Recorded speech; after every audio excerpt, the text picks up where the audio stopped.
What time are you supposed to start? Okay, thank you everyone and welcome. Thank you for joining us today for today's webinar themed Leveraging Open Data as an Asset for Inclusive and Sustainable Development.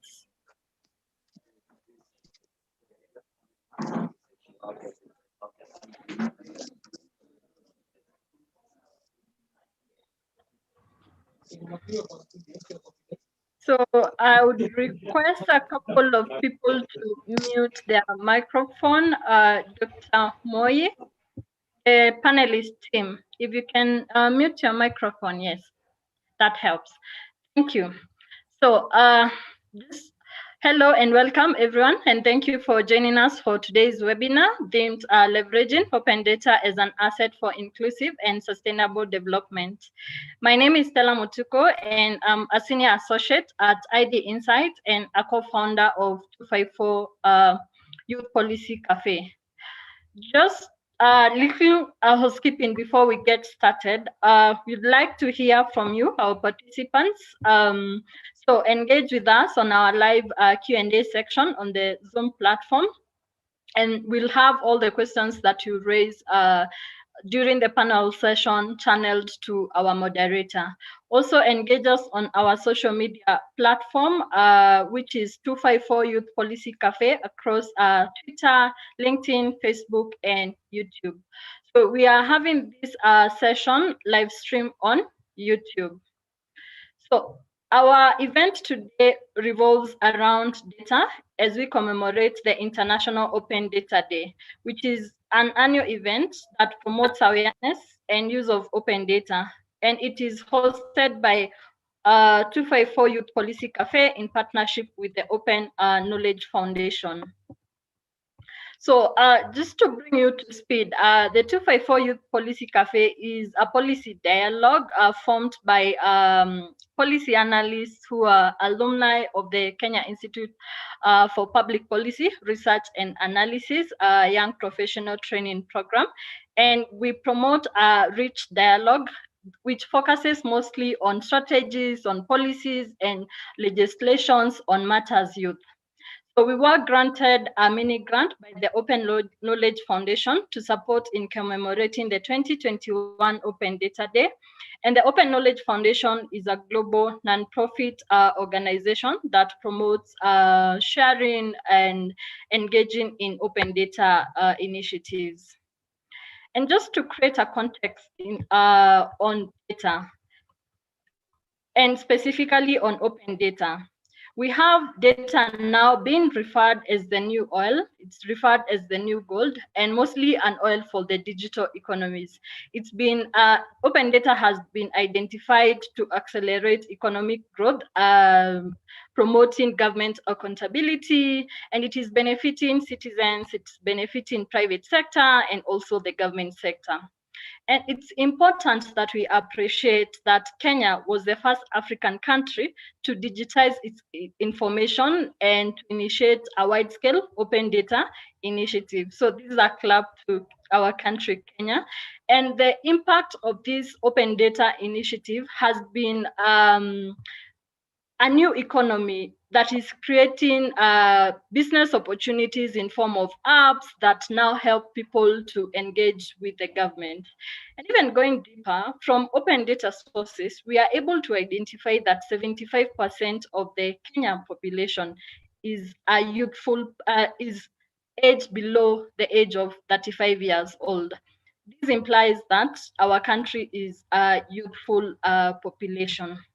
So having set the center stage for our today's discussion, I would like to transition this discussion to our panel session, which is going to be moderated by Samantha Luceno, who is a data enthusiast. She holds a master's degree in actuarial science. She is a colleague and a senior associate at ID Insight, and also a consultant at the Kenya Civil Society platform on oil and gas, and also a co-founder of 254 Youth Policy Cafe. So Samantha, I welcome you to introduce us to open data and to our panelists.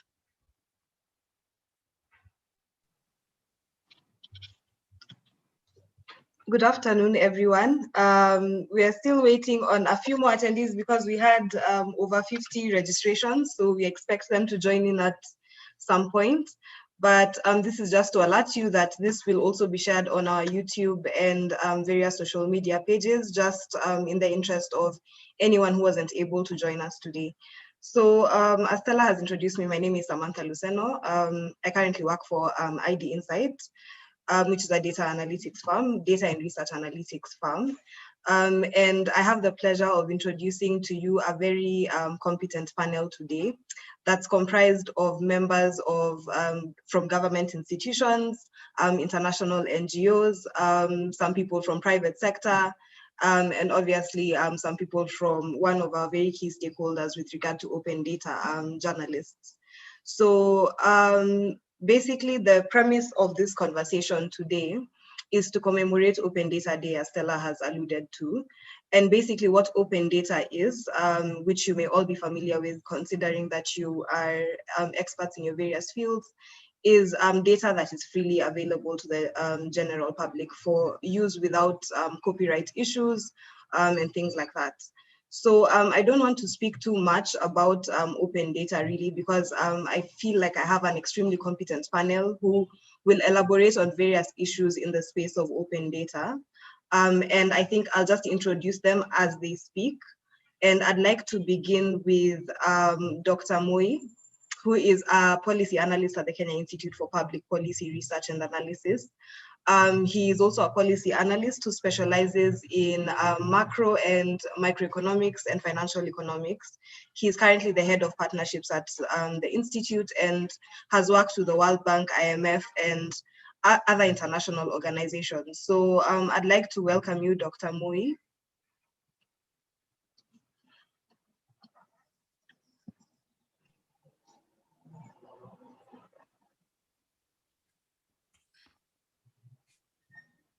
Good afternoon, ladies and gentlemen, and thank you, Samantha and Stella, my former colleagues. My name is Eliud Moi. As you have been told, I work at a leading think tank in Africa, that is the Kenya Institute for Public Policy Research and Analysis. And this afternoon, I think I'll take a few minutes to share with you a few nuggets on open data as an asset for inclusive and sustainable development. I think the best place to begin is to start with the weight that the SDGs have given data. And according to the SDGs, data has been identified as a fundamental and necessary ingredient in sustainable development. And so you can see that at the global level, data has been seen as a very important element of sustainable development. And as we shall be running through some of the benefits of open data, we would be able to see that it will also give us inclusive development. Now, so the vision then from that is a vision in which, a long-term vision in which the world, a world in which virtually anybody has access to data. I think that is where we are going to. Maybe 100 years from now, that vision will be realized. Now, as a form of introduction then, one of the things that we can note is that public bodies or public authorities are among the largest creators and collectors of data in many different dimensions. Government departments collect data on taxes, on income, on different forms of registrations, including births, including death, including car purchases, and so forth. And so in an economy, public agencies are repositories of a lot of data that could be used for many different purposes.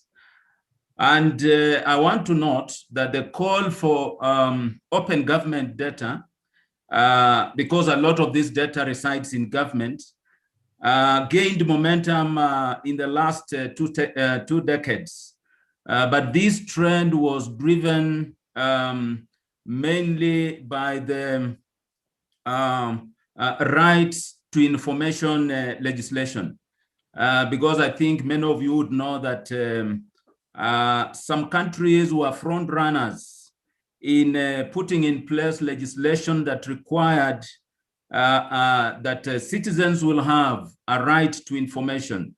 And so I think that took place in the 80s.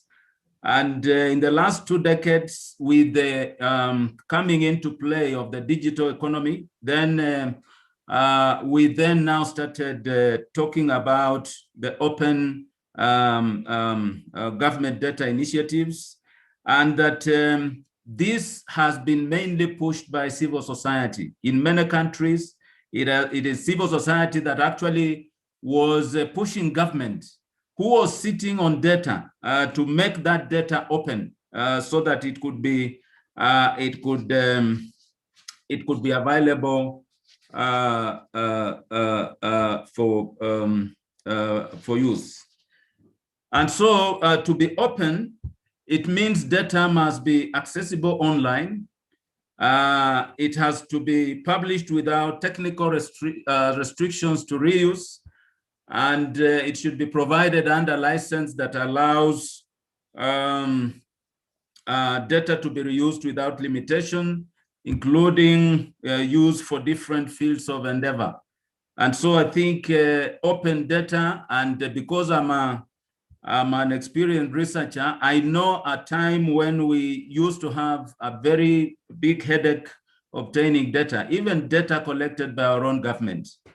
Many of you may know in the 90s, we used to have data that were collected in various rounds called the welfare monitoring surveys, which were the most comprehensive surveys that were collected by the Central. By then it was the Central Bureau of Statistics.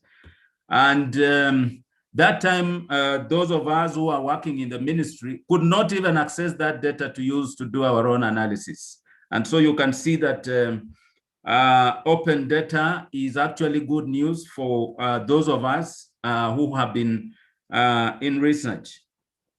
And so open government has generally been a reaction to the long-standing culture of government secrecy, because government is usually uncomfortable to make information open. And there has been reluctance actually for many governments, even for our own, the open data initiatives in Kenya. We had a lot of suspicion before it was launched.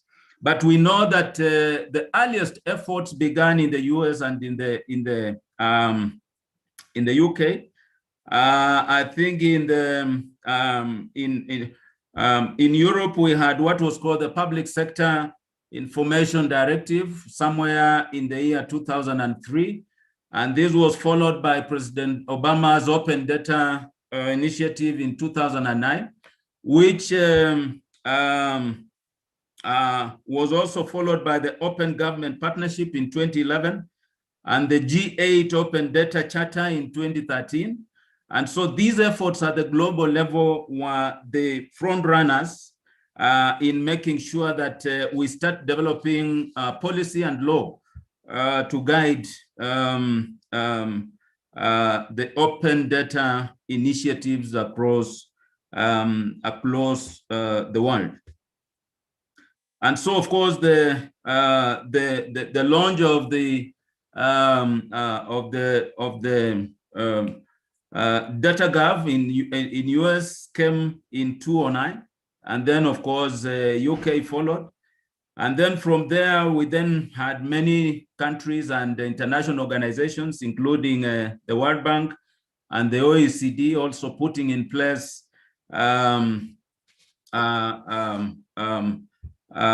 websites availing access to data.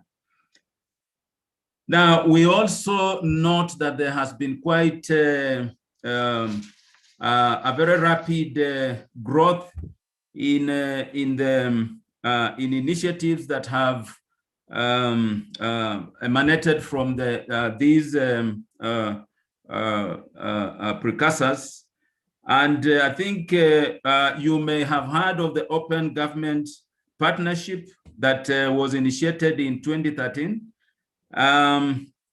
which I think had 8 members, but I think it had about 60 members just after about 3 or so years. Currently, I think that initiative has, the partnership has about 78 countries. And luckily, Kenya is one of the early members that joined that initiative. In other words, members of that initiative appreciated the fact that they were willing and they were going to put in place institutions and mechanisms to make open data easily accessible to the citizenry. And so Kenya joined the Open Government Partnership in 2011, and was actually the first African country and the 22nd internationally to launch an open data initiative. And of course, so many data sets were downloaded on that website. And of course, challenges, but I think we scored high on that score, and that is something that we are proud of. And so today I was just I started with some background so that as we move in the discussions, we can see where we are coming from, because then it will help us to chart the way forward regarding where we want to go. And so what would be some of the benefits that we have realized from open data? Now, one of the initiatives that, or one of the benefits that we likely realize is that we would be able to monitor and evaluate SDG indicators, their targets and goals. When we have data which is readily available, countries and even regional governments in countries, and even at the global level, we are able to monitor and evaluate. Monitoring and evaluation cannot be undertaken without good data. And so data would be useful for us to know how far we have gone in realizing the targets that have been set in the SDGs. Now, another very important role for those of us who are from policy-oriented institutions is that open data will definitely promote evidence-informed policymaking. We are able to access data at regional levels, at national levels, and at global levels. And so we can do very complex analysis using that data to inform policy. So one of the gains that we'll realize would help us actually to promote the practice of making sure that policies are made by being based on facts and figures and data. Now then, of course, we also would realize transparent and accountable governments. When governments publish their data, when data is readily accessible, then governments become transparent. Because then if data is not available, then governments become black boxes in whom we may not understand what happens, and they may not be accountable. And so initiatives like the Open Budget Initiative, for instance, they help citizens to know the details about the budgets, how much is budgeted, where it is going, the sectors, the institutions, and so forth. And so they can be able to hold their governments accountable based on how resources are allocated and how they are used. Now, then, of course, we know that governance has been a topic that has been on the card since the 80s. And this is another area where open data would really be important because citizens will be empowered with data and information and facts in order for them to be able to play a very key role in public participation, for instance, and also in following up on in public initiatives at the national level, at the global level, and even at the local levels. Now, another benefit that, of course, is obvious when we have open data is that it promotes innovation and economic growth. Of course, we know that innovators need information and data for them to be able to ride on the back of that to come up with new products, new processes, and new ways of doing things. And so data will help us promote innovation. And we know that for us in Kenya, we are now one of the leaders in Africa in terms of, in the area of ICT, coming up with innovations in the area of ICT. Of course, starting with M-Pesa and many other ICT innovations. Then, of course, with innovations come jobs, and we also benefit from the spillovers from that. Now, then, of course, with the data, with more data, we know that even government operations themselves will be more efficient. So different departments and different ministries will be able to have access to data and information from their counterpart ministries and departments. And so it will lower the transaction costs that government officers take when they are planning, when they are formulating policy, and when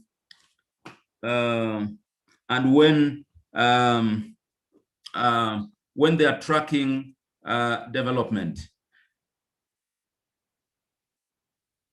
Now, I have about a minute, but I think with that,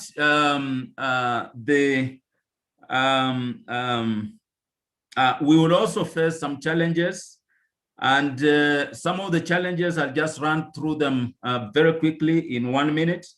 One of the challenges that we are likely to face is the digital data divide, because even as locally, when we look at our open data, the open data website, we find that, for instance, there is very little data for counties. We get some national level data, but counties are missing. And we also find some other groups in society where we lack data. We can't get data for people with special needs and so forth. There are also legal challenges in the sense that different countries have different laws. So it becomes very difficult to harmonize the legislative framework for open data globally. There's a question about the timeliness of the data that is availed on our open data platforms. Some of the data is old and dated. There is also public sector risk aversion. public or bureaucrats have a fear of making data public for various reasons. Sometimes it is due to fear of misinterpretation and misreading of the data. Sometimes it's a balance between knowing data that is classified and that is public. And then there's also a concern that even when we undertake the open data initiatives, there is very little public participation. Members of the public do not contribute to what type of data should be put there, how it should be organized, and so forth. So that is a concern that, of course, is clear. There's a question about data quality assurance. It is not known the quality of the data that is made available. There's a challenge about incompatible data formats. There are also a challenge about technical skills to use data, because data access is one thing, and being able to process that data is another thing. Sometimes we need software, sometimes we need some skills in data analysis for us to be able to make productive use of that data. Again, there has been a fear of process reengineering and financing. Organizations are not sure of how much shifting to open data will involve them in terms of their organizational framework. And then there are also fears that with a fully functioning open data system, we are likely to have a data overload. Too much data until we don't know what to use it for. The panel, the moderator, sorry, I must have taken an extra more minute. I think I want to stop there. Thank you so much. Thank you so much, Daktari. And just to mention, Daktari is a mentor to a lot of us here. He actually trained some of us in data analysis and data processing, that the data analysis and processing that he's talking about. But I think that said, Daktari has raised some very pertinent issues, cutting across all the way from legislative frameworks and, of course, open government partnerships and a few other areas with regard to data. And he's also raised issues around access and obviously an institutional culture of releasing, basically releasing data. One thing that I've personally experienced, obviously having worked in government and having worked in civil society organizations, is that the interaction with data, the access to data, basically everything is different with regard to data access and obviously availability of data. So with that said, and also considering the changing nature of things, I'd like to invite Eunice Mwabe. Eunice is actually a former high school mate of mine, but professionally, she has a degree in social anthropology from Harvard University. I know she's currently working at Dalberg as a strategy consultant, but I believe that Eunice is a development expert in her own rights. And so I'd like to invite Eunice to share her insights on what the current data needs are, and also her experience as being a player in the non-state actor space in terms of accessing data and obviously like the general availability of data in Kenya. So Eunice, the floor is yours. Thank you so much. I hope you can hear me. Hi, everyone. Thank you for joining us for this, and I'm very excited and honored to be part of this panel. So I think for me, I will just begin by talking a little bit about how I understand the role of data to be, particularly in the context of development, and also a little bit about the private sector, because the kind of work that I do and I continue to hope to do is improving this society using private sector and also public-private partnerships as well. The way I understand data is that data, especially now, open data is working more and more like a marketplace. And so there's always demand and supply. So there's a demand for data, and then there's a supply of data. And I think even just in listening to the conversations that have already started taking place, government and other public agencies play a huge role in being the quote unquote suppliers of this data of information. Yet what I find to be lacking a lot of times, especially in Kenya, is conversation between the people who are producing the data, so the people who are creating data and also making it accessible, so governments, public agencies, statisticians, economists, etc., and those who are actually in demand for this data, which is private sector players who are trying to make investment decisions, other development parties that are trying to make decisions but need a lot of this open data to be able to make those decisions. And I think it's important for us to be able to open more channels where these two players are in conversation, so that government is constantly asking, what do people actually need to know before conducting a census? And so that when you're conducting a census or you're coming up with statistics for 2021, you're not just basing it based off of what was produced in 2015 and what we, trying to extrapolate data from there to 2021, but you're also even thinking and rethinking the categories of the data that you're actually trying to collect. I'll give an example of what I think could put this theory into more practicality. I joined Instagram, and I know some of you are on Instagram. So I joined Instagram in 2014. Back then, Instagram was just a place where you post pictures, share it with your friends. Nobody really cared how many followers I had. Nobody really cared how many followers anybody had. Today, influencer marketing is one of the fastest growing forms of marketing and advertising in this country and in the world in general. More companies, more organizations are transitioning into hiring influencers or into going into looking for support for their brands on these platforms by individuals and also by companies that are involved in influencer marketing. If you asked somebody 5-6 years ago whether it was important to find out who in the world has the most followers, except for it being a popularity contest, nobody would really care about that data.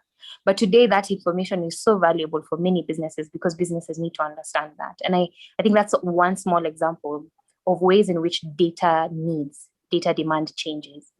And if the data suppliers, which is government especially, is not constantly thinking about what people actually need to know, then you're producing a lot of data, collecting a lot of data, and a lot of it being redundant because it's not really meeting the needs of the people who are actually going to use the data to make changes.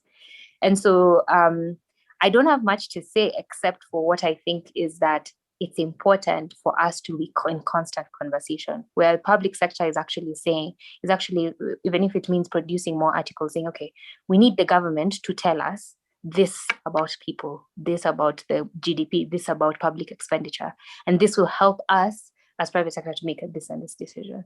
Government also equally producing, as we produce information, still assessing what is lacking on the ground and actually thinking about how to produce more of that. And so I think I'm thankful that we're having these kinds of conversations and hoping that these are conversations that end up going on in all different fields, so that that dialogue is able to meet the growing and constantly evolving, changing needs of data and open data. Yeah, thank you. Thank you so much, Eunice. And I honestly feel like you brought a very fresh perspective into this conversation. And part of why we wanted a very diverse panel is that difference in mentality.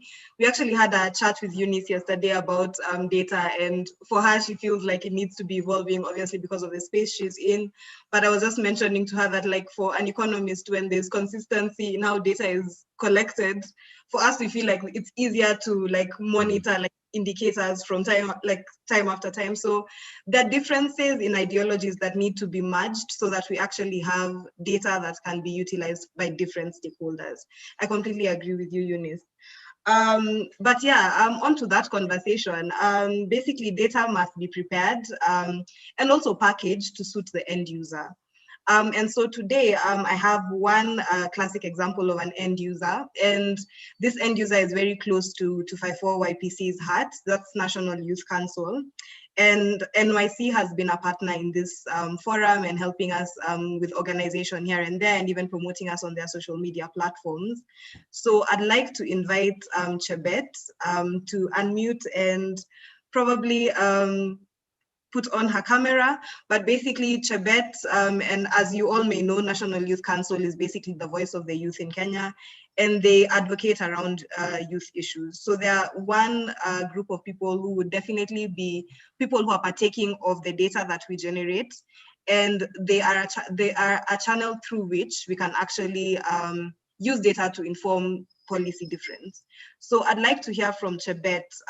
Given your experience with data so far, can you speak to some of the challenges that you've experienced and potentially ways that data can be made more accessible and user-friendly to your particular context?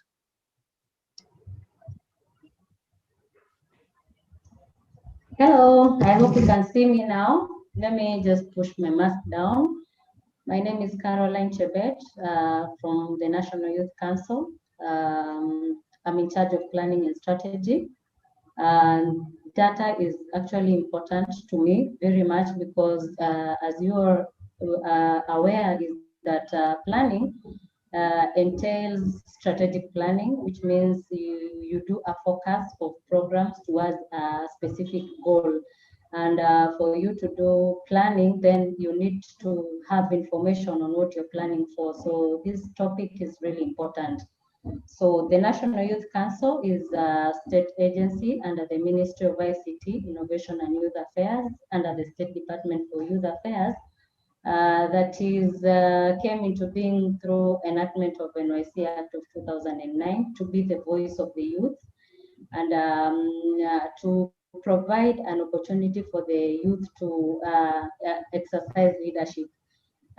We have like 16 functions in the NYC Act, but specifically we have tried to like summarize them into 4, which is advocacy, promotion of partnership, and issues to do with policy and research. So specifically for this discussion that we are having today, National Youth Council is supposed to promote research, collection of data, and even analysis in terms of data on youth issues or youth matters. We are also supposed to promote the National Youth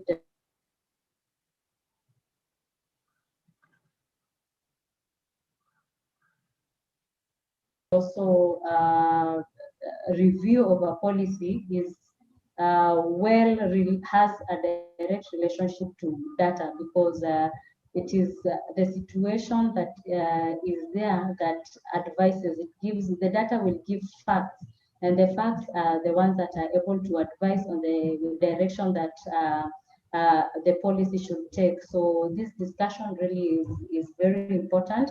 The NYC is kind of unique because it's an institution for the youth. You realize that leadership is youthful. The council itself is youthful. The youth form the secretariat. The CEO is also a youth, which means, as you are aware, then the NYC is supposed to promote inclusivity of the youth when it comes to leadership role. Just to take you through what challenges we have, NYC, sorry, just a minute.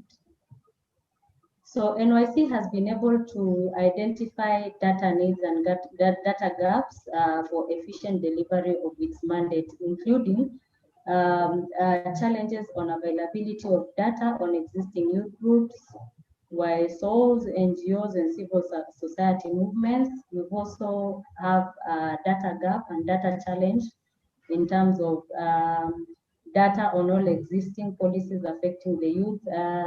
Remember these gaps, when they are there, they are able to affect the way we deliver our mandate. And so therefore our research department is very critical to try and resolve these challenges. So we also are experiencing exact data challenges in terms of uptake of youth empowerment funds, AGPO, and impact of youth empowerment initiatives.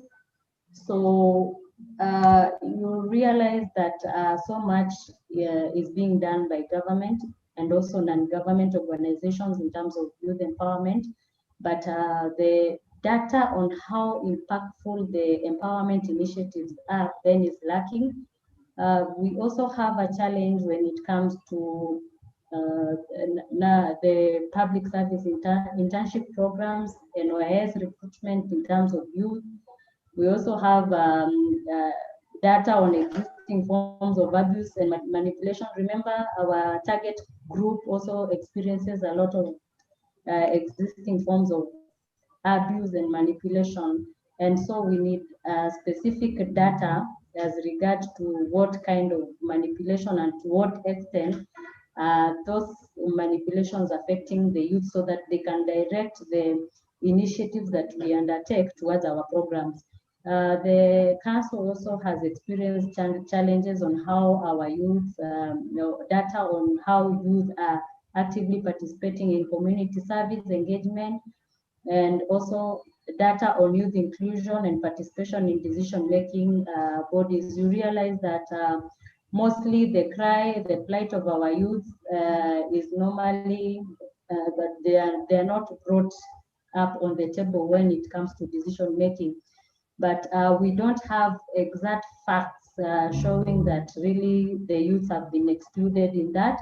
So the government, the National Youth Council is happy that we are operationalizing our Department of Research that will be able to cater for this gap. And we are happy that once this has been able to be initialized, then we will form part of production or production of data and information to the open data system. NYC has been able to use the already existing data in terms of programming and in terms of advocacy issues. Remember, advocacy is like calling for the public to support, especially in particular area. For example, statistics on youth unemployment rate, we all know that it's actually high among the youth according to statistics, and NYC has used that data to design programs that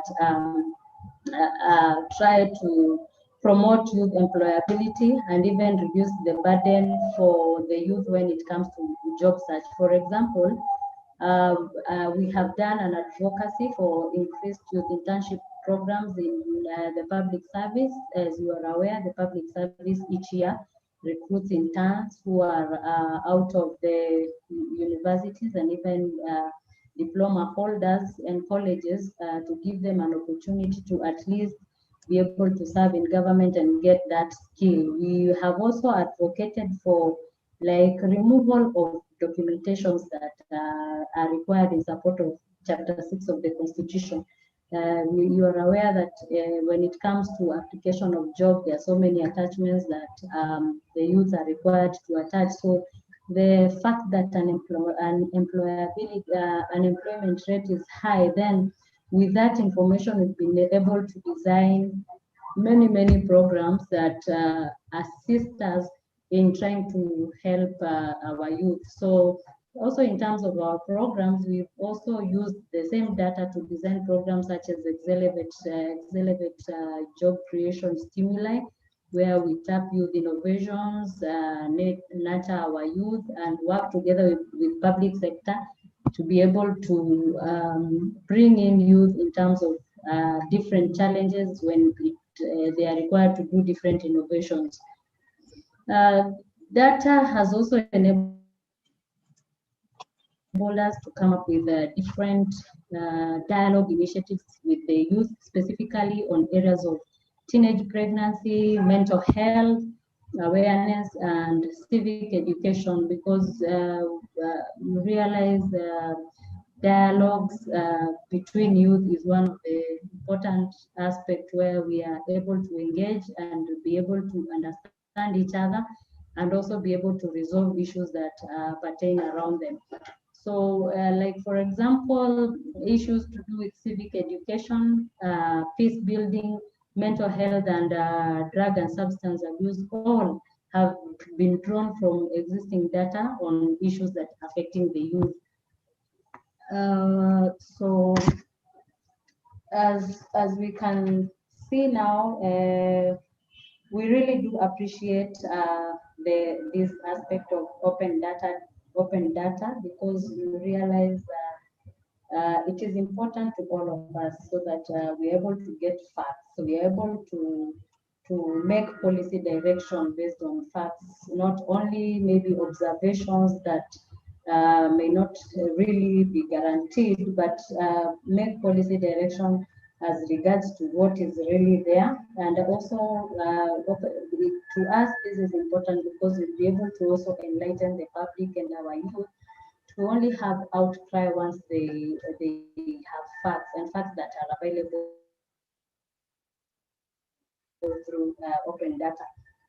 For the National Youth Council, we are looking forward to sustainable research relationship with all research institutions. We have already working on one with KIPRA. We are on the drafting of the MOU stage. We can identify areas, come together to share costs, and recommend policy direction for youth empowerment. As we know, our youth are the majority. In fact, 75% of all our population is below the age of 35, and that means that if we can focus all our energies and innovation towards our youth, then definitely that population is the population that will help Kenya realize sustainable development. Thank you so much, Carol. Yeah. You've gone slightly over time, but thank you so much. I'll definitely circle back and come back to you. But allow me to hand it over to Helen. And so, like, we know one major contribution the youth can have is obviously supporting in the adapting of technology to enhance open data. And so Helen is a colleague and friend of mine. She studied at the University of Brunel and is a data scientist at KPMG currently. And I know she'll have a lot to say with regard to like our current technology and website and how it's structured, and obviously some of the best practices that we can adopt to leverage on technology to enhance open data access. So Helen, thank you so much for being here despite the time difference. But yeah, karibu sana. Yeah, thank you. I appreciate it. I hope you can hear me. Yeah. Yes, okay, great. I wasn't sure if my sound was working. So thank you so much for that introduction. I really appreciate it. I'll try and quickly go over what you asked me to. In terms of just looking at it, I think Dr. Moi mentioned it, and looking at the open data website, I think it's quite an achievement, I would say, and I'm really glad to see that it's happening. I think we just need to do a little bit more work in terms of how we make it more robust, in the timeliness, in the frequency, in making the data relevant.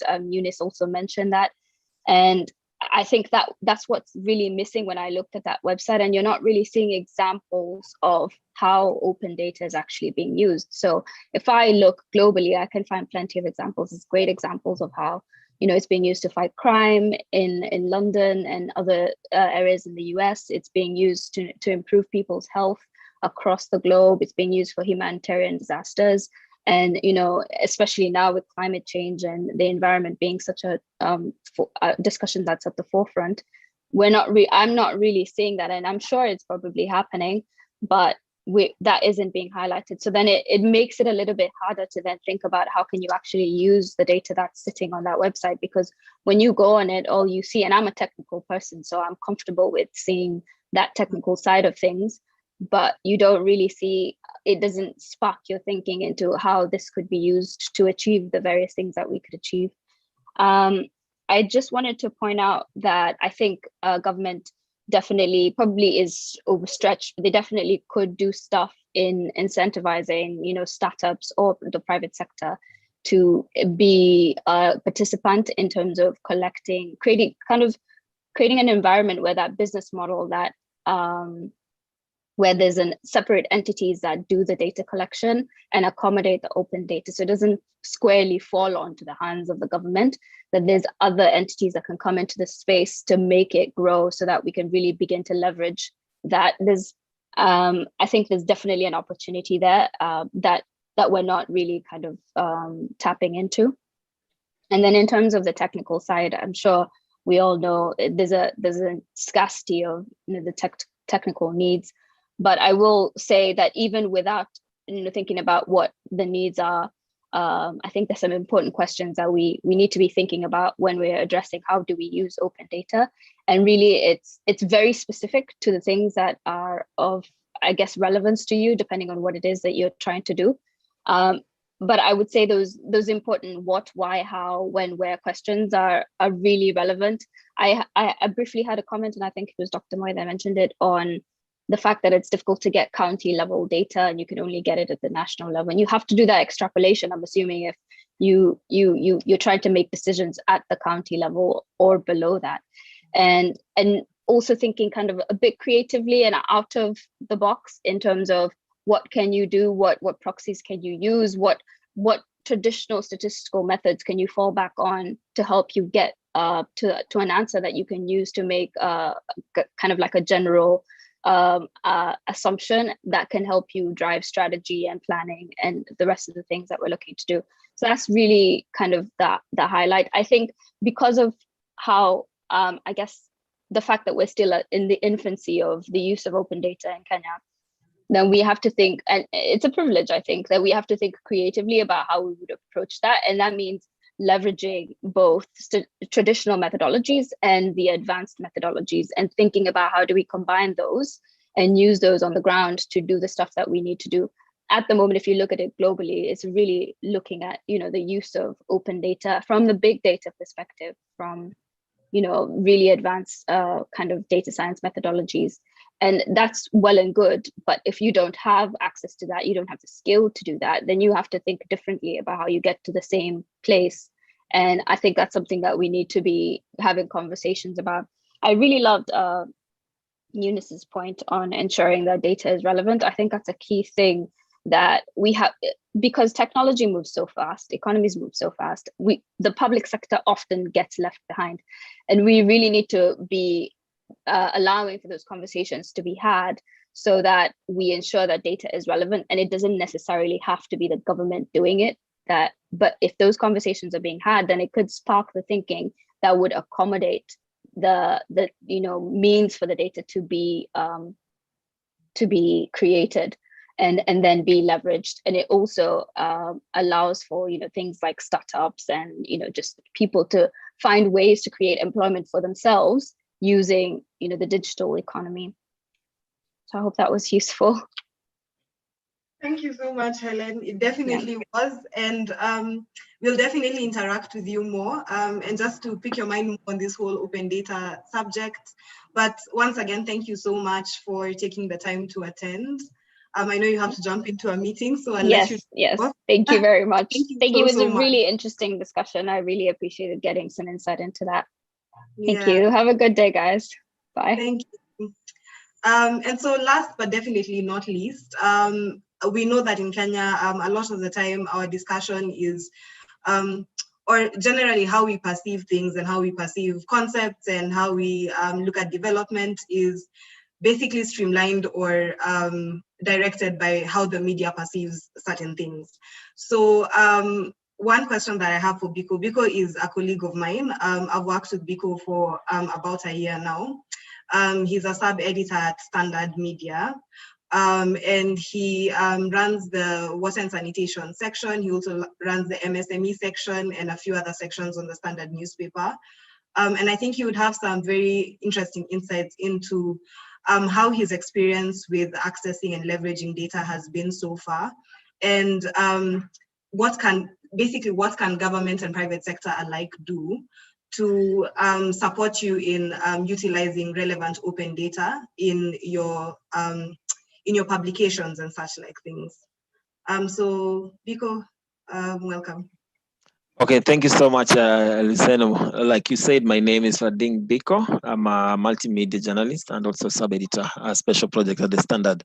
Well, on the question of how the government can support and also the private sector can support journalists in getting data, one of the major problems that we have, perhaps what I had in mind is that the traditional media is declining in terms of the way the reporting is being done. And we are seeing a new crop of journalists coming up and trying to use data in their reports. And that has always been a good one, even though there's still a big challenge because getting this data, for instance, if you Google the number of deaths of malaria, rarely will you find data from our own government. Rather, you'll find data which has been done or research done by outsiders. So the question has always been on the newsroom: what are our institutions doing? Why are they keeping that data away from us? And if they give us that data, it becomes a problem in interpreting. Few journalists can interpret the data and be able to come up with a story, and that requires that we, the journalists in the newsroom, need a lot of training. How do they harvest this data? And perhaps if you're talking about issue to do with corruption, how do we make sure that whatever that we are putting out there in the public is actually accurate and doesn't mislead? So the problem has always been, how do we get this data? Because even if we have the time to receive it, we all know how the government institutions works. You request for an information, you'll be taken in rounds. And in the newsroom, it is all over. You'll be taken around. Sorry. And I have a deadline. If I assign a reporter that I need a story by 3, I'm closing the pages. So if you're telling me you haven't gotten it, then I'm not going to use your story. And then I'm going to have to find out a filler for it. And that one now becomes another big challenge, because the reporter, they'll feel like they are not getting publication, or they're not getting their stories out. And this one will end up not auguring well when we are coming to the end of the year, because we will ask question. You had all this, your colleague had more than 200 stories, you only had like 50. What happened? They start giving excuses. The government is not doing this, the government is doing that. But I cannot, the other big problem that we are having is, in terms of extracting this data, most journalists do not understand. And our training institutions, I mean, we are in the 21st century. In the media industry, especially private owned media industry, they were pegging their revenue on the traditional model of advertisement. But now we're seeing the online aspect, the bloggers, the way someone said, the influencers, they're having a lot of traction. They're having a lot of numbers and people following them. So if you are going to place your advert, the question will you be able to put it on the Standard, or are you going to go and put it on perhaps maybe Jalango TV, because they have a lot of followers on their Instagram, they have a lot of followers on their YouTube channel. So this one becomes another problem. Going back to the training issue, our training institution need now to embrace data journalism as part and parcel, because we are in the 21st century. We are no longer using the typewriter, we're using a laptop and the iPhone. And anyone with the phone, anyone with the phone is considered a citizen journalist. How many times have you gone on your social media and you're waiting for the breaking news and you're having it there? Somebody just downloaded it, or even took a video or took a photo and they put it on social media. So it's a competition for us, and we're trying to catch up. We're playing the catch up game, which I can still relate it to the training institutions, because if you are training people on 21st century journalism, they need to incorporate data, not just as a subtopic, but as an entire unit for us to be able to win. I know Aga Khan University, which of course, majority of the journalists cannot afford to go for the training, but there are a number of institutions, the likes of Internews, the like of USAID, who have been working with journalists across the country just to equip them and perhaps instill them with skills on how they can understand. So forums like this are very, very critical. And what I will ask is just one thing: how can the government and also the private sector come together and perhaps enter into agreement with different media houses? If we have journalists on the economy, or journalists reporting on financial sector, they need to be trained on data journalism so that they are able to articulate this issue correctly. A good example is when you read a local newspaper, when they're reporting on perhaps on corruption index, which are always released by Transparency International. take that same story and look at a story done by perhaps Bloomberg, there's a big difference. The reason being, the journalists at Bloomberg, they have access to training on data journalism and on how their journalists can actually extract this data and perhaps interpret it for the local people to understand that these are the numbers and these are the impact of these numbers on your social life or on your daily life. So, Lieutenant, I think that's all. Thank you. Thank you so much, Rading. And just to mention, we actually published an article courtesy of Rading on open data as an asset for wastewater management. So if you haven't grabbed your standards today, please do make sure to grab your copy of the standards. Now, this is publicity for the standard as well. But yes, that said, I think I would really like to appreciate my panelists. I think you can all agree by virtue of the diverse nature of the panel, we've had so many different diverse opinions. I'd like to invite the attendees to pose any questions to the panelists by dropping something on the chat box. I think Stella and team should be able to enable that. But yeah, basically, I'd like to start by thanking National Youth Council. National Youth Council has been an immense support. Even with Roy Sasaka not being present today, I know he really wanted to be present. And we'll definitely keep in touch to make sure that we can see what areas of synergy are there between NYC and members of this panel and ourselves as well. We'd also like to thank Kipra. Kipra is our mentor. And they're basically, should I say, the mother of 254 Youth Policy Cafe. And you have continuously supported us with regard to our various initiatives. And for that, we would like to sincerely and wholeheartedly thank you. I'd like to thank Eunice for picking up my call and being so open and willing to do this. She definitely brought forward a completely independent and different opinion from the rest of the panel. And I greatly appreciate that. And I greatly appreciate your contribution. And I'm definitely looking forward to bringing you on board on like a larger discussion around how data can be used to enhance private-public partnerships and obviously the effectiveness of the private sector. Mr. Rading, Biko, I'd definitely like to thank you not only for supporting us in publishing the article today on open data as an asset for water management, but for taking the time to speak for a very key category of stakeholders, that's journalists. And basically, the moment journalists start speaking from an objective standpoint, you'll see a lot of objectivity in the kind of conversations we're even having on the ground. So that said, thank you so much. In case there are any questions, I'm sure Stella will revert back to the panel. Yeah, and oh, sorry, I forgot to mention Helen in absentia. She's left, but I know despite the time differences, we've been trying to coordinate with her 3 hours behind us. Yes, but she was open and willing to have this discussion, and I believe she's shared a lot of insight into technology and open data. So I hear there's one question for Dr. Moye. Stella, feel free to pose a question. Well, Samantha, thank you. And thank you, our panelists, for that wonderful presentation. I can actually see that Dr. is responding to the question live. So we have a comment from R. Aguaya, who says that there is a bias toward use of collected data by government institutions in the field of public policy. And he's asking,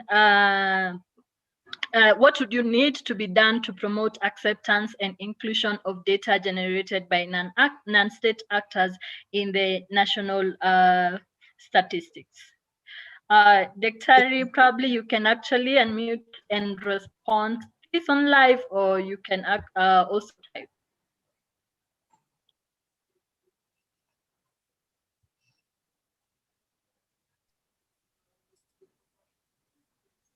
Thank you.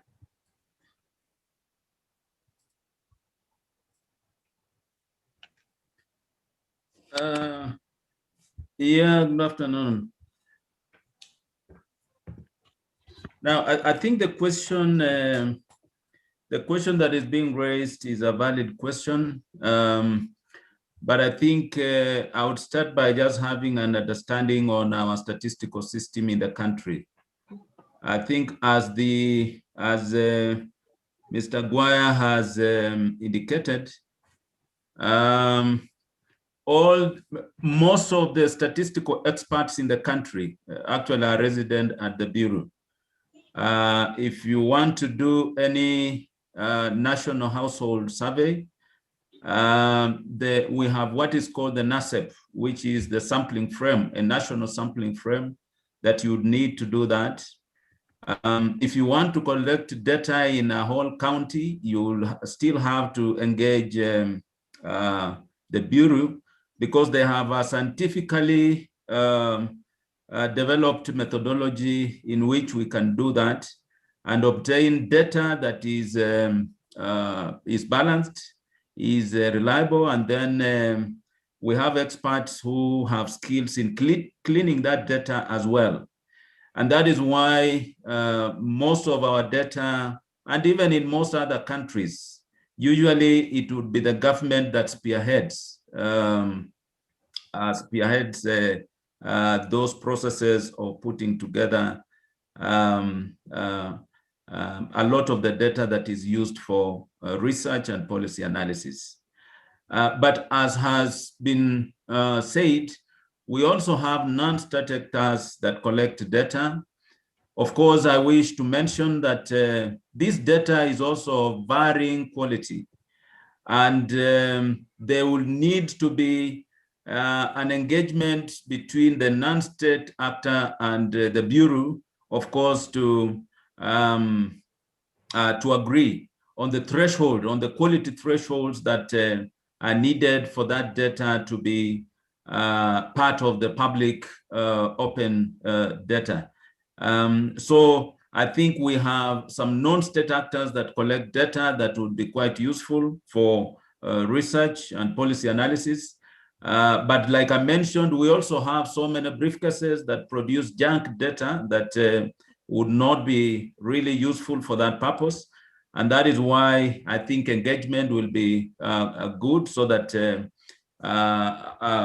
data that can be useful for that reason would then find its way into the open data system. I think that is what I would say regarding that question. Thank you.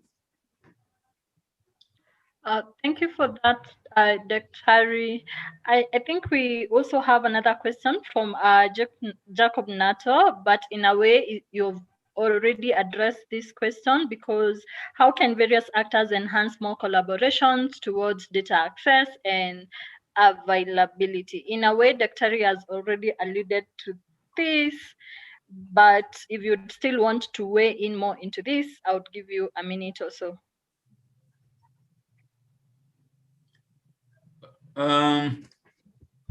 Okay, the question is about how various actors can enhance collaboration towards data access and availability.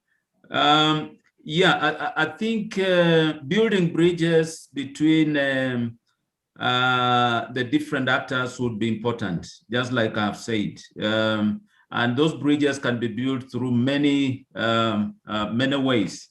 We can build MOUs across the board. MOUs will specify our specific areas of collaboration, leveraging on our strengths and comparative advantages. We can have agreements, which are legal instruments that specify the responsibilities and agreement between the actors.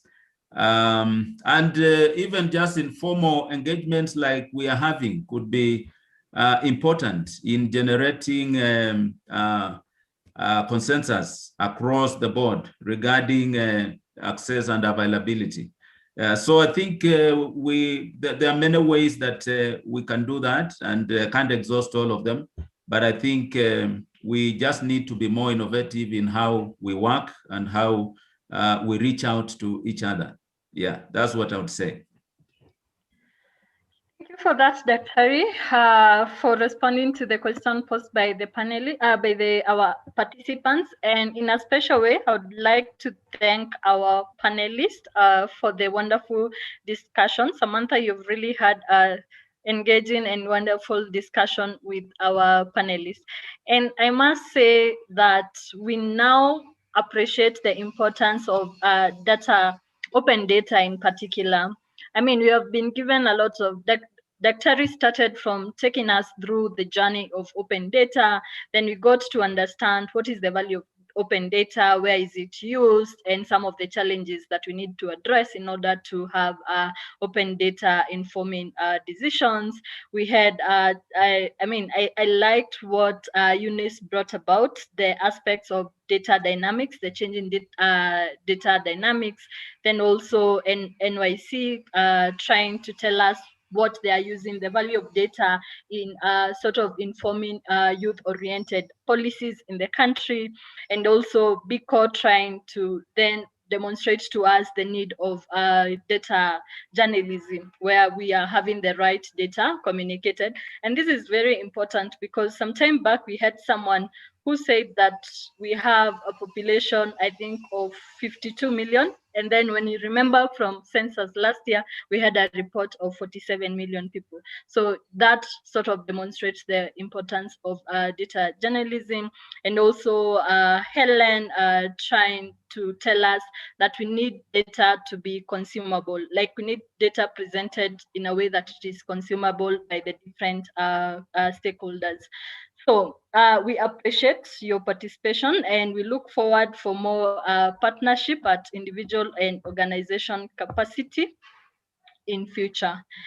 Then another important component of our today's discussion is a practical session on data mining. So we have Dennis Kialo, who is an economist by training and a policy analyst, and has over 5 years experience in using open data in some of his publications, and he has worked with a couple of organizations, including Kipra. He's a former colleague, and he's also a co-founder of 254 Youth Policy Cafe. So Dennis, I invite you now to take us through the presentation on practical mining of open data.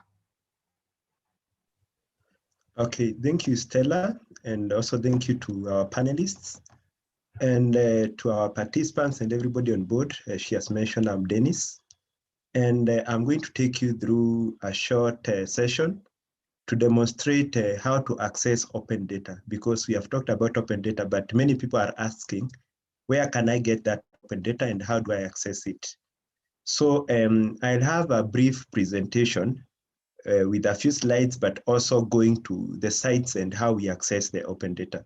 So I'll also be sharing my screen from now, so that you can be able also to see the different aspects of accessing open data. So I'll share it full screen so that when I switch to the other windows, you'll be able to see. I hope the team can be able to see that.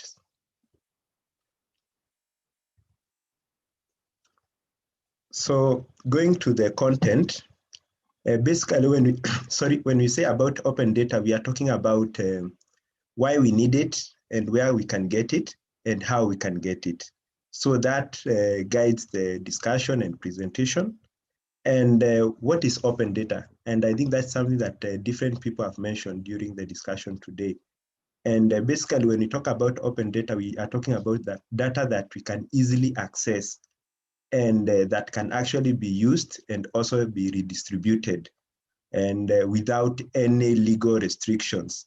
And basically to access it, we always talk about data mining, whereby we are looking at extracting data from large data sets or even from small data sets, so that we can be able to use it for analysis. So, and basically open data is commonly used by students and researchers. So, and when we say that, we mean that they need it for their reports, they need it for their thesis, they need it for different aspects of their academic and research work. Therefore, this data needs to be credible and also reliable to do the research work. However, we know that if you need to access primary data, you need to collect it. And most times you find that people don't have the skills to collect primary data. For example, what Dr. Eliud alluded to, that the reason why data from even some institutions is not reliable as much as it's there is because how they collected it is questionable from the word go. However, that notwithstanding, even collecting it is a bit expensive and time consuming. Therefore, it leaves us with an option of using open data as a viable option to also do the analysis that researchers do and also students do. So I know in this audience, we have researchers and students in the forum. So some of the open data sources that we can mention, maybe they are not all definitely, but they are sources that we can access data. For example, at a global level, we are talking of institutions like the World Bank, and also under the World Bank, you also have the World Integrated Trade Solution. We call it WITS. It's actually used to access data around trade. You also have institutions like FAO, which deals with data around agriculture.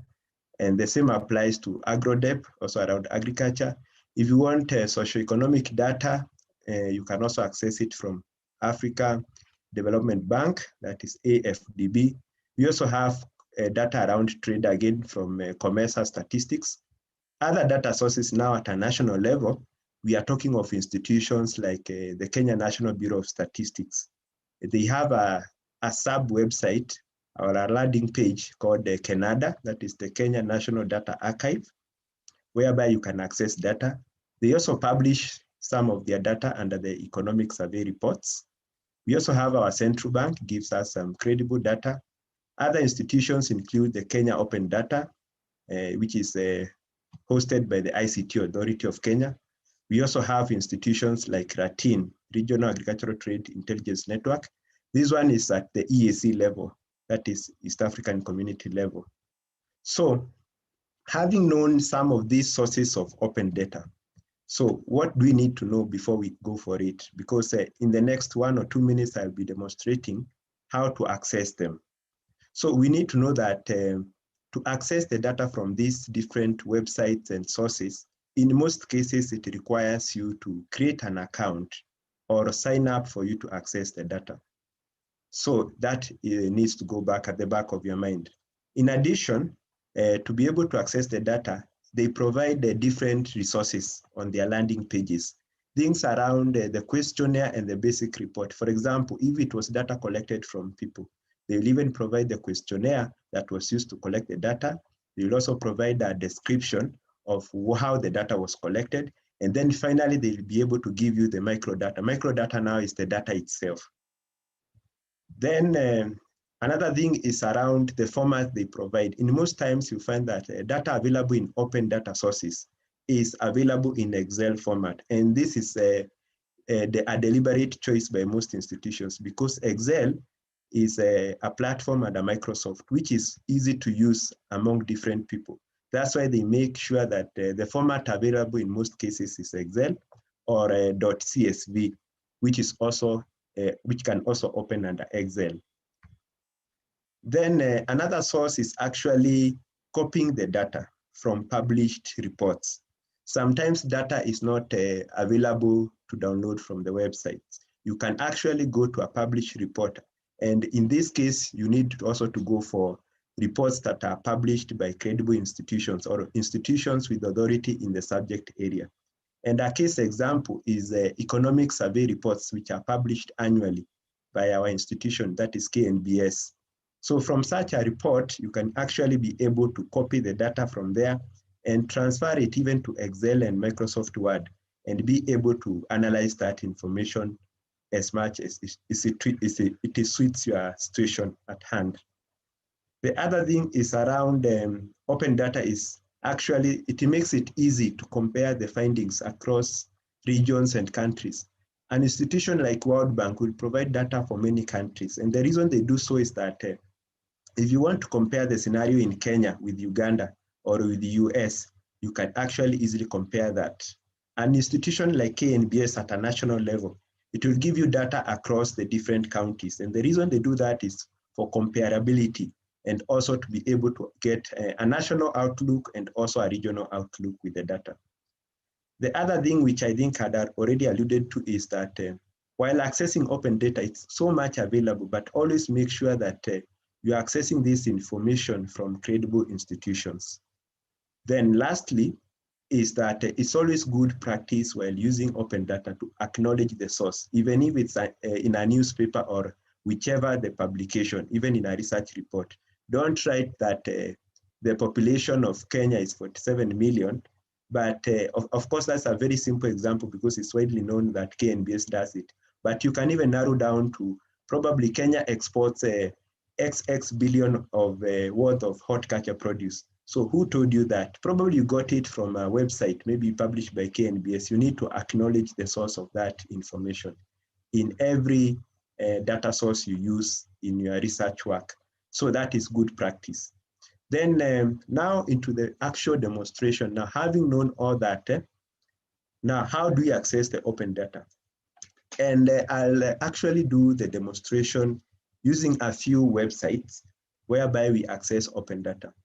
For example, if it's KNBS, many people think, for example, KNBS, you just Google KNBS, download data, and you get it. And that is not always the case. KNBS publishes its data under the website Canada, that is Kenya National Data Archive. And from there, you can be able to access different data sets published by KNBS. So let me use that as my first website or source to demonstrate accessing open data. So I had already hyperlinked this. So once I click this, it will take us directly to KNBS landing site, that is Canada. So when you are trying to Google, just Google Canada. And mine is direct. You find that you need to log in and create an account. It will ask you for your name and your email address. Mine has gone directly to this site because I had already created an account with them. And once you create an account, that is put your name, I'm Dennis Chalo, you write your name, your email address. They'll ask you why you need the data. You'll say probably you wanted to do a thesis or a research paper. And then it's after that, they will send you a link to activate accessing the data. So when you just land on the page, it looks like this. As you can see, it has different data sets and reports, 99, 206, 209, and the like. So let's assume I want some data set around one of the most popular data sets published by KNBS, which is national, is the Kenya Integrated Household Budget Survey data. And the last time they did that is 2015. So if you want to access this data, which actually covers different sectors, all the way from at household level, from sectors like agriculture, sectors around trade, sectors around manufacturing, energy use, and the like, health, it has different components. So if you want to, maybe you are doing a study around agriculture or health or manufacturing or trade, this is one of the data sets you can use. So to access it, you'll actually need to, once you land on this page, you need to type a keyword that helps you identify the data. Let's assume I want health. So I'll come there, maybe type health, press enter, and wait to see what data sets appear that are around health. And as you can see, we can see from KNBS, we have World Health Survey 203, it's a bit old. The Urban Reproductive Health Initiative 2010, stepwise survey on non-communicable diseases. There are so many around health. That is one thing. We also have some data set around malaria, Kenya Malaria Indicator Survey 2015. Let's assume I want this. I'll just click on Kenya Malaria Indicator Survey. And once you click on it, some of the things that I had mentioned is that they provide you some documentation. Maybe, for example, the questionnaires that they use to get the data. That is part of the documentation they provide you. They also provide you with a study description, how the data was collected, which year, what was the sample size, and the like. And then after that, they will provide a data description.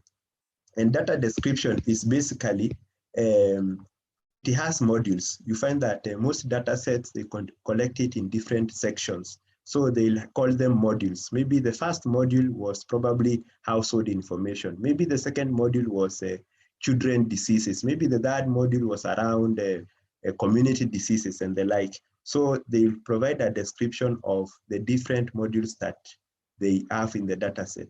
Then finally, and this is basically the arrangement you'll find even with the World Bank and the like, most of them have such kind of an arrangement where they give you the documentation all the way to getting the data.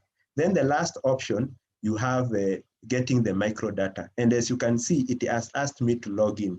So I cannot get the data without logging in. So I'm logging in with one of my email addresses. I'd already set the password. So once I log in, you can see now it knows my name. I'm Dennis Chalo. My email address is that, and I want the Kenya Malaria Indicator Survey of 2015. And as I had earlier mentioned, it will ask me, why do I need the data? So let me say I want to conduct research on malaria in Kenya. So I have to write why I need the data. So once I write that, they will ask me to accept the terms and conditions. Of course, read them. Don't accept without reading. I've read it a number of times. That's why I do not need to read again. So once I log in on such a website now, I can be able to be given a right to download the data. And for KNBS, they actually provide their data in two formats, mostly. That is SPSS, is a statistical software that is used to actually, one of the formats that are commonly used by KNBS. Another format they use a lot is Stata format. That's also another software for analysis of data. But this should not worry you. In case you don't have these two softwares, because that's what KNBS will provide, they rarely provide it in Excel format. So if you access it in these two other formats, you can actually convert it back to Excel, assuming you are not conversant with the Stata and SPSS. So if you want to download, it's just a matter of clicking the data. Let's say I want maybe this SPSS, and I'll just click here and it will download. It will ask me to open with SPSS. I have the software in my computer, it will actually open, or I just want to save it in my computer. So that's basically how you download data from a website like KNBS. And for the students and researchers, as one of the presenters and mentioned, KNBS is it actually has the mandate of publishing national data in Kenya. So most of the statistics that you quote, especially at a national level, if they are not from KNBS, the credibility might be questionable. That's why it's one of the sites you should make friends with, and that I chose to use for the demonstration. But however, sometimes you find that you want to do some studies at an international level. Let's say you want to do a study comparing a trade between different countries, and that you couldn't get that from KNBS. So one of the options is to use a site like the World Bank. And going back to my PPT, the PowerPoint, I can actually get a link to access microdata from World Bank. So let me choose the first option, World Bank microdata. Or maybe if it's a data around agriculture, you want it from FAO. So let me choose World Bank microdata. This is quite diverse. So if I choose that one, it should be able to take me to the website for World Bank. I'll use that as the last demonstration because it's a bit different from KNBS, but more or less similar. So when you land to the World Bank, it will give you a page that looks like that. That is microdata.worldbank.org. We'll actually provide these links in the report, in the PowerPoint, it will be shared. So when you go to microdata at World Bank, they'll ask you to search for keywords. Remember the same way I searched for keywords in the KNBS landing site. So maybe I want data for Kenya, I want data for Uganda. So my keywords are Kenya and Uganda. So when I search there, you'll see so many things are appearing. Data set on predicting food crisis in 2020. It has so many countries, and one among them is Kenya. There are so many data sets on this landing site, but for you to be able to get the right data set, you must be very, very specific. So for example, if you are doing a study on enterprises in business, for example, you want to understand micro, small, and medium enterprises that are doing business in different countries, And that such kind of a study, you'll actually look for keywords like enterprises. It's only that, of course, I'm aware that the World Bank publishes the World Bank Enterprise Survey data. So even as you are searching for these data sets, you should also have some background, have done your research work and your desktop research to know the different websites or sources for such kind of information. So if I search the word enterprise, there are so many things that will appear. So let's say I want enterprise data for Kenya. So we have enterprise survey, which was done in 2018. Then maybe I will download it as a separate data set. Maybe I want for Uganda. And it's not a must that they have data sets for every country. So as you can see, what they have for Uganda is the National Manpower Survey in 2016. So it is from the keywords that will determine what will appear on your display screen. So have keywords that will help you identify the data set. So when I click on this, let me choose this one, just for a quick demonstration. You see it's very similar to what we had with KNBS, study description, documentation, which is like what we had with KNBS, and we have data description, and which is also the same, and finally get microdata. So when I click that, it will, the same way, it will ask me to put my email address and my password. So I hope I had activated this one. So I'll put my email address and my password, which I'm just doing now. So I hope it's correct. I've made a mistake somewhere. So this is actually, you realize that in all these websites, you cannot access open data without creating an account.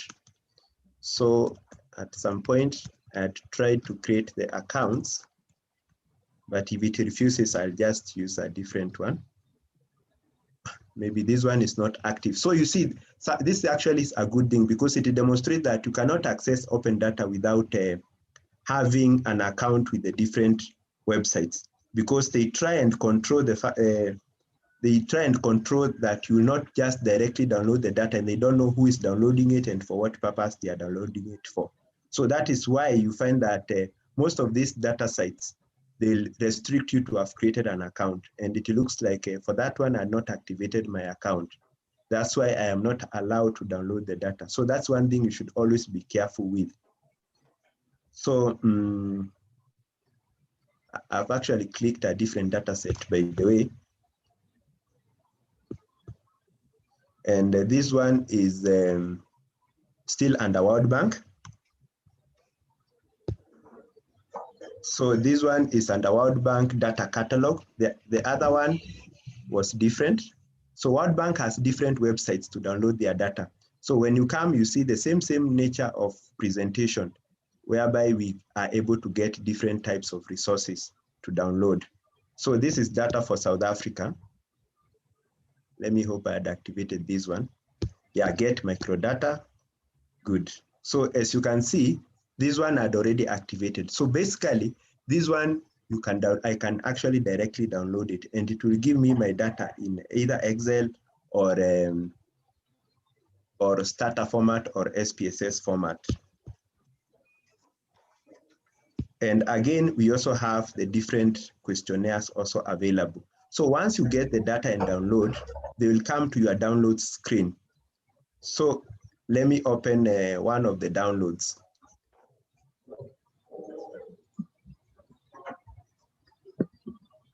So once they come to your download screen, it looks something like this. This is from the World Bank. So the data looks like that. You can see I downloaded data on real GDP. Of course, that is gross domestic product. They'll give you a lot. Some even draw figures for you. It's upon you to decide or know how to interpret them. But basically, this is for you to appreciate how we download the data. And it's from here that you can actually copy the data or use it to even draw some graphs and the like. So assuming I wanted a graph with this, it's just insert a line graph and I'm able to see the trend. So that is basically how we access the different sites to download the data. So having probably demonstrated that, Another option that people have to access open data is actually going to the PDF documents. So when you go to the PDF documents, for example, I mentioned one was the economic survey done by Kenya National Bureau of Statistics. This is just a page. As you can see, this is data. As much as it's a table, it's data telling us how much fish we were able to export in 2014, 15, 16, 17, and 18. And if I get a report for 2015, I'll get another 5 years back.